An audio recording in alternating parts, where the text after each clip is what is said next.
যারা সংশ্লিষ্ট, এই হত্যার সাথে সংশ্লিষ্ট যারা, অর্ডার দেওয়া হোক, ফিজিক্যালি হোক, যেইভাবেই হোক, যারা সংশ্লিষ্ট প্রত্যেকের আমরা সর্বোচ্চ রায় চাই। আজকের এই 1.5 বছর পরে রায় হচ্ছে, ঘটনা তো 5 আগস্টের দিন। জি, আজকে এত দিন পরে হচ্ছে, নিশ্চয়ই আপনারা আরো আগে নিশ্চয়ই আশা করেছিলেন। জি, আমরা অনেক আগে আশা করেছিলাম, কিন্তু আল্লাহ তাআলার ইচ্ছা, আল্লাহ তাআলা যখন যেটা করে এটা বান্দার মঙ্গলের জন্য করে।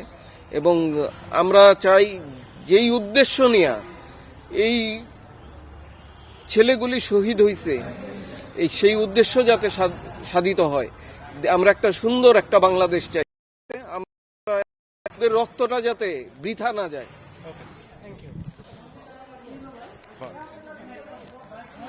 মেয়ে স্বামীর বাড়ি আছে, আমার ছেলেটার জীবনটা অনেক কষ্ট করে গেছে।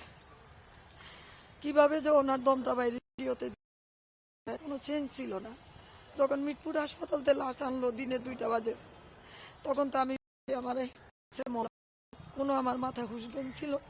সেটার বিচার আমি চাই, যাতে সুস্থ ভালো বিচার আমি চাই, বিচার যেন হয়। চাই। এই বিচারে কি আপনারা সন্তুষ্ট আছেন? হ্যাঁ, সন্তুষ্ট, আমরা সন্তুষ্ট।